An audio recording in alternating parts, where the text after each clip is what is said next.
So what I actually wanted to talk about today was climbing and injury.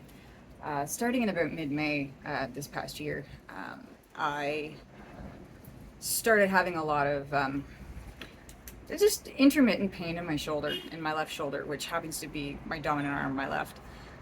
Um, I really did not pay much attention to it. I just kept pushing through and continuing to work because I had that trip coming up at the beginning of July. And I really didn't want to end up going into the doctor and finding that what was wrong was a rotator cuff tear and that I was going to end up needing to have surgery and that it would be suggested not to go on my trip. So it really wasn't wise, but I did not go in to seek medical help. I didn't go to physio. I just left it. I went on the trip, and while there wasn't a lot of technical climbing that we did while we were there were a few things that I did that did end up causing things to hurt or tingle. Um, and then we ended up having a crag day where we were just climbing some really simple crag climbs. And on one of them, I really just did not have the strength or the ability to pull like I needed to. It was like a lean to the side, stick your hand in this awkward crack, and sort of move your way up. And the shoulder just could not hold out. So when we got home from traveling, I did end up making an appointment and went in to see the doctor that was covering my doctor's vacation. She set up some imaging for me and suggested I go to physio. At this point, we were still operating under the idea that it was probably a rotator cuff strain up in the supraspinous, so the muscle that runs just like parallel to the collarbone in the back. Um, at least I think of it as that way. Anyway, it's right here. So I started doing physio and went and got the imaging done.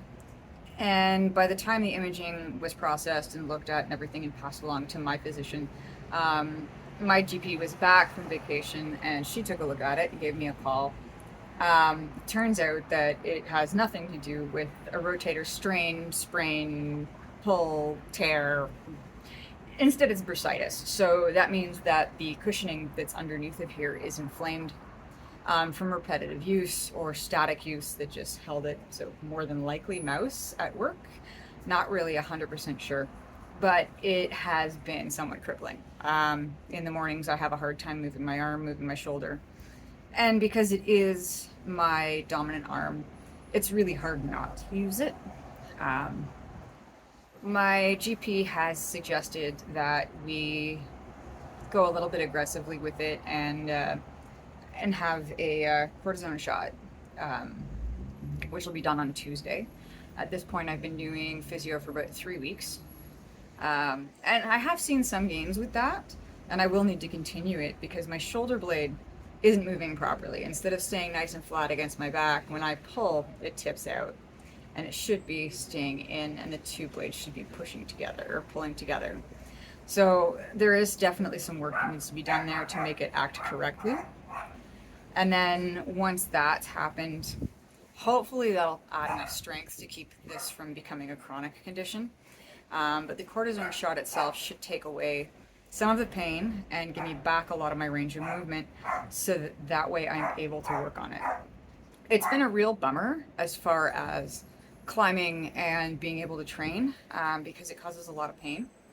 I can ice it before a session and then get a little bit in as long as I'm looking at climbs where I'm using primarily my right arm and then being able to work around doing big hauls with my left.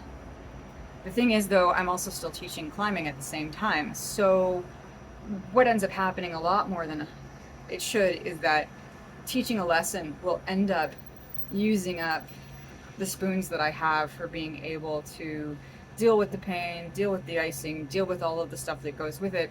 And then I really just, I can't bring myself to climb because I've already gone through all those steps in order to be able to teach my 3 lessons a week.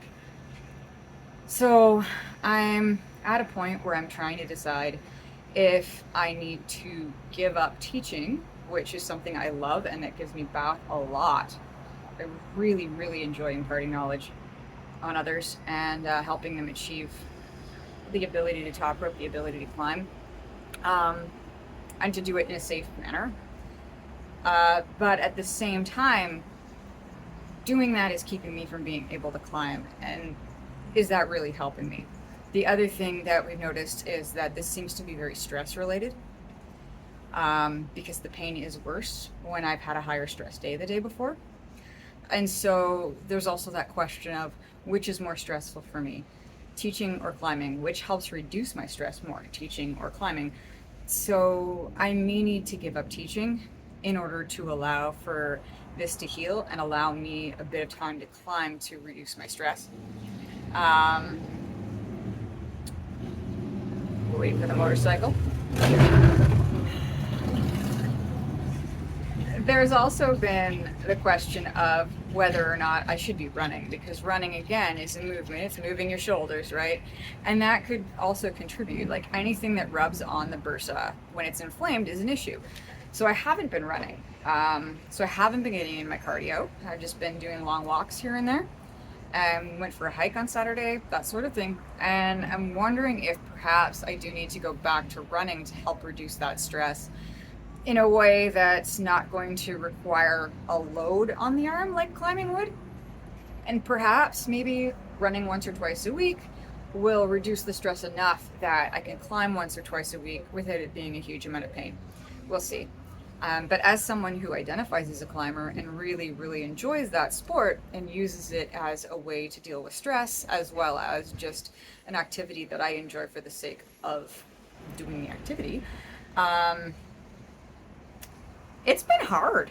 It's been really tough trying to keep myself from climbing, trying to keep myself from doing things that could further injure my left arm. And it being my dominant arm, it's a pain in the butt. It's like you go to open a jar and it hurts. All of that stuff. So then you start thinking about just how useless you are because you can't do these things that normal people would do with their dominant arm, and how that leads to I can't even climb right now because my dominant arm, like honestly, when my thumb was dislocated a few years back, it was actually easier to climb than it is right now with my shoulder injury.